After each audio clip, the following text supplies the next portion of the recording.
C'était la reprise après 2 semaines de trêve internationale et déjà une nouvelle déception côté marseillais avec une défaite 1-0 à Nice. Malgré notre domination en première période, on s'incline dans les 10 dernières minutes après l'expulsion de Balerdi qui nous oblige à finir à 10. Le constat est accablant, on n'arrive pas à faire un résultat dans les matchs charnières comme Paris ou Monaco, et surtout de jouer à l'extérieur ça ne réussit pas visiblement, seulement 2 points en 5 matchs et c'est vraiment problématique. On va revenir là-dessus avec le résumé du match dans un premier temps avec l'analyse, avant de passer aux joueurs avec les tops et les flops et les notes. Comme d'habitude, n'oubliez pas de me donner vos tops et vos flops en commentaire et de me donner votre avis sur cette défaite marseillaise, je vous attends dans les sections commentaires. On commence directement par un petit point sur la compo de Gattuso. En ce qui concerne le groupe, il y avait les retours de Gigot, Kondogbia et Verretou, mais qui étaient apparemment trop justes pour débuter. Défensivement, Gattuso maintient sa confiance au duo Bemba-Balerdi malgré le retour de Gigot dans le groupe. Klose et Renan Lodi sont eux titulaires sur les côtés. Au milieu de terrain, Verretou et Kondogbia sont probablement encore trop justes pour débuter, c'est Rongier et Unai qui sont donc alignés d'entrée dans l'entrejeu. Offensivement, Gattuso met en place un trio Ndiaye à gauche, Sarr à droite, Harit dans le cœur du jeu, en soutien d'Aubameyang, le seul attaquant. On entre tout de suite dans l'analyse avec un focus sur la première mi-temps qui a été finalement assez peu animée entre les deux équipes. Côté marseillais, on a bien commencé le match en mettant de l'intensité, du pressing, on a vraiment bien gêné leur sortie de balle et pour le coup je nous ai trouvé très entreprenants, alors qu'à l'inverse les Niçois étaient plutôt attentistes. Pendant la majeure partie de la première mi-temps, ils ont été en difficulté, en perdant rapidement le ballon parce qu'on a remporté pas mal de duels et qu'on a mis l'intensité qu'ils n'ont pas voulu mettre sur le début de match. Ça manquait de mouvement de leur côté et ils ont dû attendre les dernières minutes de la première période pour se montrer plus entreprenants. Il y a quand même eu l'occasion de Mofi qui a été assez franche, l'occasion de Sanson en fin de première aussi. Ils ont vraiment bien terminé la première mi-temps alors qu'ils ont été dominés jusqu'à la 40e minute. On a mis de l'impact dans les duels et ça nous a souvent permis de prendre l'ascendant. On a eu la possession la plupart du temps mais on n'a pas réussi à concrétiser notre domination. Il y a eu un but hors jeu de Sarr avec la magnifique passe de Chancel Bemba, mais en dehors de ça, nos attaquants n'ont pas fait une grande première mi-temps, même s'il y avait de bonnes intentions. Nice a été plutôt propre défensivement comme on pouvait s'y attendre, et c'était compliqué de se procurer des occasions très franches. J'ai en tout cas aimé ce qu'a montré Amin Harit dans les intentions sur cette première mi-temps, plusieurs fautes provoquées et un travail défensif vraiment remarquable avec plusieurs récupérations hautes.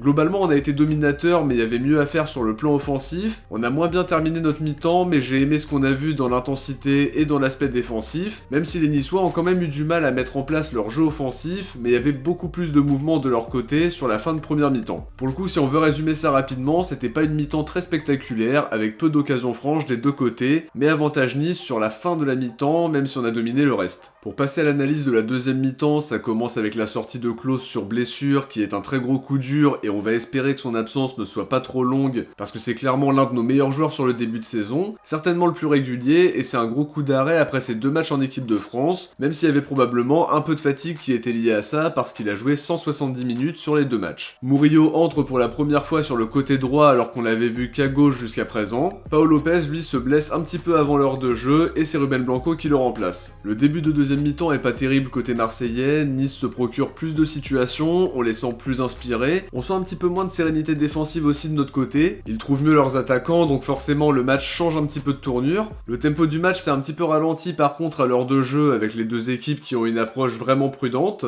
Les Niçois vont progressivement prendre l'ascendant et c'est Balerdi qui va craquer en prenant un jaune vraiment débile pour contestation et un deuxième jaune qui l'exclut pour les dernières minutes. Conséquence directe, on concède l'ouverture du score dans les 10 dernières minutes, sur coup de pied arrêté, gros coup de tête de Guessant et à 10 contre 11, ça n'augure rien de bon à 10 minutes de la fin. Encore une fois, on perd le contrôle du match, l'entame de la deuxième donnait clairement le ton, et au jeu du réalisme, c'est toujours Nice qui gagne sur ce début de saison. Une grosse efficacité comme on l'avait dit dans l'avant-match, tout l'inverse de ce qu'on est capable de proposer. C'est un gros coup dur parce qu'une victoire nous aurait vraiment fait du bien en termes de dynamique. Le match nul était aussi bon à prendre, mais la défaite fait vraiment du mal au moral, et ça nous ramène dans nos travers alors qu'on venait de finir par une belle victoire face au Havre juste avant la trêve. Là on craque en fin de match, mais avant ça on a eu la grosse occasion d'Aubameyang qui est très certainement le tournant du match. En tout cas, ça se termine par un match nul. On a des interrogations sur l'animation offensive, sur notre capacité à gérer un match. On n'arrive pas à battre une équipe de haut de tableau et c'est un constat qui fait mal après Paris et Monaco, même si ceux-là, on n'a pas pu les préparer de façon idéale. Ce soir, on n'a pas été vraiment rassuré, même s'il y a quand même de bonnes choses, on va pas tout jeter. C'est un résultat qui déçoit quoi qu'il en soit. On passe au top et au flop en commençant par les tops. Le premier joueur que je vais citer, c'est Valentin Rongier, que j'ai vraiment trouvé omniprésent dans ce milieu de terrain. Il a été précieux à la récupération, il a aussi parfois su se porter vers l'avant, et c'est souvent ce qu'on lui reprochait, donc c'est un très bon indicateur. J'ai aussi globalement aimé la prestation de Chancel Mbemba, tout n'était pas parfait en deuxième mi-temps, mais je trouve qu'il a fait de très bonnes interventions dans l'ensemble. Je vais aussi citer Amin Harit qui a été certainement le meilleur de nos éléments offensifs ce soir. En première mi-temps, il a provoqué pas mal de fautes, j'ai trouvé intéressant dans son travail défensif aussi, il a récupéré pas mal de ballons, mais on l'a moins vu sur la deuxième période.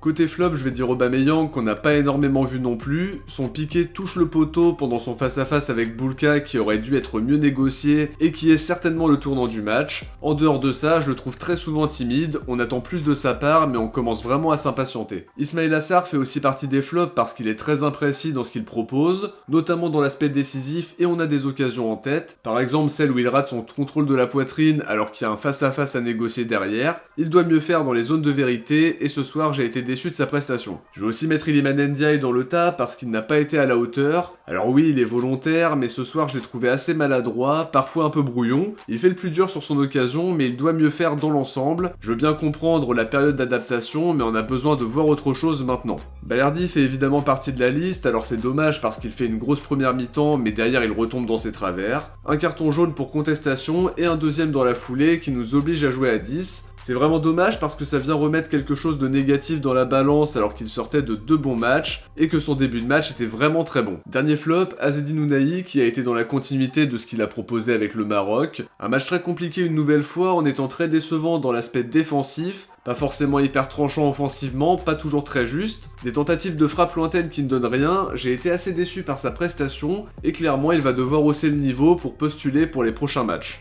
On enchaîne sur les notes, 5 pour Pau Lopez qui n'a pas été spécialement pris à défaut même si son début de match n'est pas fabuleux en termes de prise de balle et de relance. Il sort sur blessure et c'est un coup dur même s'il n'est pas hyper régulier sur ce début de saison. 4 pour Jonathan Klaus qui a été intéressant offensivement mais qui a eu des difficultés face à Boga en première mi-temps. Il sort sur blessure et c'est une très mauvaise nouvelle parce qu'il était sur la pente ascendante. Espérons que les nouvelles seront bonnes et que Murillo saura assurer l'intérim. En tout cas son entrée était plutôt pas mal ce soir. 6 pour Chancel Mbemba qui a fait une très bonne première mi-temps dans la lignée de ses derniers matchs. Il y a eu des interventions marquantes avec un magnifique tacle en première période, sa magnifique passe pour Sarr même s'il est hors jeu. J'ai trouvé intéressant même si tout n'est pas parfait, notamment en deuxième mi-temps en termes de placement. 3 pour Balerdi qui avait pourtant très bien commencé, son expulsion change beaucoup de choses à la notation parce que c'est évitable selon moi. Alors oui, on peut considérer que l'arbitrage est sévère, le premier c'est pour contestation et le deuxième, derrière c'était un petit peu évident. Il retombe dans ses travers et j'espère qu'il redressera la barre très rapidement pour ne pas retomber dans la spirale négative.